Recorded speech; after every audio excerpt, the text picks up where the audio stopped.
Governor Josh Shapiro is on track to have another landslide victory in the 2026 midterms to continue to serve as Pennsylvania governor.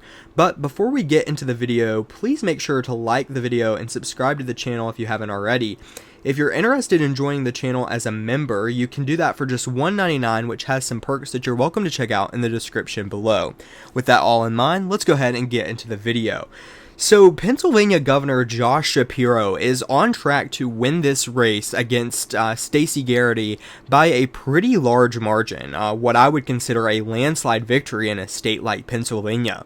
If we date back to the 2022 midterm cycle, Josh Shapiro won the state of Pennsylvania against Doug Mastriano by 14.8%, nearly 15% across the state of Pennsylvania. And if we go to the latest polling, he's expected to do just that again. The newest poll out from the New York Times says that Josh Shapiro is up around 16 percentage points to hit that of his Republican opponent of Stacey Garrity. If we go to date back to some other polling numbers, they also predict a pretty large victory for the governor in this race. Now, the slimmest margin of victory that we've really seen in latest polling is a poll that had Shapiro up by 13% against Garrity, and that was conducted at the beginning of July to mid-July. And ultimately, since then, it's only continued to show that Josh Shapiro is very likely to win this race by a pretty hefty margin in the 2026 midterm elections.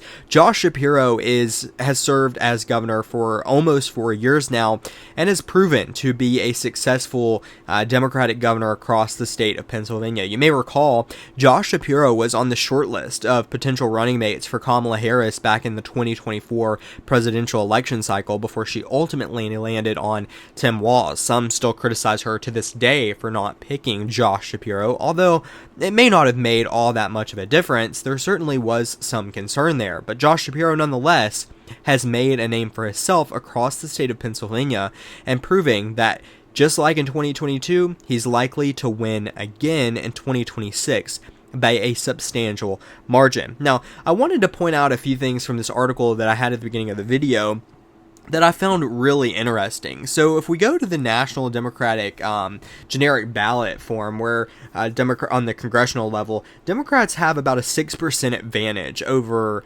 the Republicans in the state of Pennsylvania. So these are for congressional districts, and that 6% advantage, while you may say is substantial across the state of Pennsylvania, sure, it absolutely is.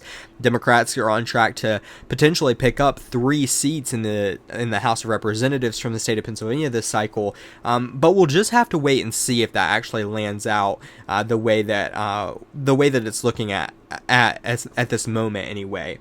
But another interesting factor is that Josh Shapiro is sitting at about a 60% approval rating amongst all voters in the state of Pennsylvania, according to this New York Times article. Now, of course, there could be some flaws in this, but overall, in a swing state like the state of Pennsylvania, that is a very good approval rating for the governor, and proving that he's very approved of across the state, and proving that just like in 2022, he's likely on track to be re-elected as governor, not by a slim margin, but by a substantial margin. And it shows why that is, because if he truly is sitting at a 60% approval rating like we believe he is, Josh Shapiro is not going to lose this race. It's not even going to be close. Josh Shapiro, very approved of it within the state, very likely to go on and win this race by a substantial margin. Now, Josh Shapiro's names have been in the headlines also for a potential 2028 presidential bid. While he may brush it off for now, there's definitely some speculation around the idea that he may run for president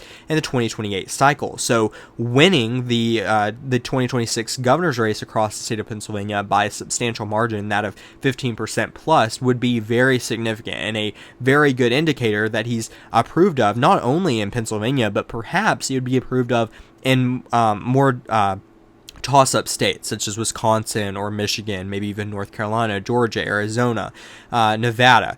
Those states could be critical towards Josh Shapiro winning not only a general election, and then there's some concern about whether he could actually win the primary. Not here to debate that with you all, but I did want to point out another interesting fact about the 2028 cycle about this poll with Josh Shapiro, and that's that nearly half said that they would be very likely to support support Josh Shapiro for president if he were to run as a Democrat in the 2028 cycle. So that's a substantial margin for the governor across the state of Pennsylvania. Not only, of course, this governor's poll, but also this poll saying that voters across the state of Pennsylvania also are interested in seeing him run. And that could ultimately land him in a position where he may in fact be the Democratic nominee in 2028. I'm not here to speculate whether he will or won't be, but if he decides to run, it seems like Pennsylvanians are on board with his idea.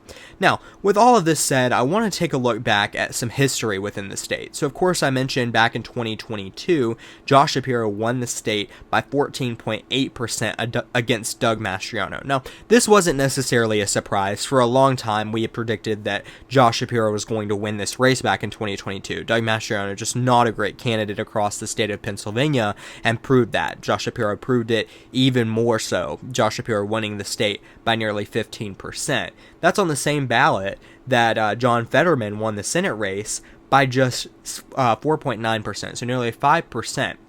So we've seen nearly a 10% margin of shift between that of John Fetterman and that of Josh Shapiro. So the Senate campaign a 5% margin, while the governor's campaign nearly a 15% margin. So just proving yet again that Josh Shapiro is very approved of within the state, very much a likely candidate who can win across the state, and has proven that already on a ballot that maybe wasn't necessarily great for Democrats in 2022 either. I mean, we had Biden in office, and while the midterm cycle back in 2022 wasn't nearly as good as Republicans had hoped, there still was a concern, the fact that Josh Shapiro could win a state like Pennsylvania by the margin that he did, even against someone like Doug Mastriano. Winning by 15% in what's expected to be a red wave year is very substantial nonetheless. But Josh Shapiro, he did it, and he became governor, and he's expected to do it in 2026.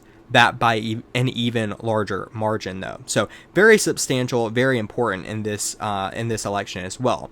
I also want to take a look back at the congressional ballot, because I mentioned that in the fact that Democrats have a 6% advantage on the congressional level. Meanwhile, Governor Shapiro is sitting at a 16% advantage on the gubernatorial level. So that's about, again, a 10% shift between the congressional ballot, senatorial ballot back in 2022, congressional ballot. Pennsylvania doesn't have a Senate seat up in 2026. But the congressional level, the House of Representatives, is about a 10% shift between the two. So if we date back to 2022, Pennsylvania's 8th Congressional District and Pennsylvania's 7th Congressional District went to the Democratic Party by 2% in the 7th and 2.4% in the 8th. Date that to 2024, Republicans win the district, District 8 by 1.6%, win the 7th District by 1%. Another district that was close is Pennsylvania's 10th district, where Perry won the race by 1.3%. So if we look at this by the metrics of VoteHub and how this may impact the Democrats' chance of retaining gaining a majority in the House of Representatives, this is very substantial because Pennsylvania has an opportunity to flip 3 House seats across the state, and it's likely at this point that they do that. Pennsylvania's 10th, that we just last discussed on the history of it, has a 72.7% chance of going to the Democrats in the 2026 midterms. The 7th district, a 69.3% chance, and the 8th district, a 60.5% chance. So the 8th district, the closest amongst them. But nonetheless, Democrats are expected to win 3 districts across the state of Pennsylvania. So currently, if we look at the 2024 map, Republicans are sitting at a 10-7 majority on the congressional level across the state of Pennsylvania. If you date that to these new maps, then it would be the exact opposite. Democrats would gain 3 seats, which would put them at 10 seats. Republicans would lose 3, which would put them at 7. So a 10-7 majority for Democrats in the 2026 midterm cycle if all 3 of these districts go to the Democrats, like is maybe at least somewhat expected to happen. So with that all in mind, I want to know what you guys think. Do you guys believe that Josh Shapiro can help carry these candidates over the top in the 2026 midterms? Of course, dating it to VoteHub's analysis and predictions on the race, all 3 of the districts are expected to flip to the Democratic Party. But do you believe that Josh Shapiro ultimately helps these districts flip?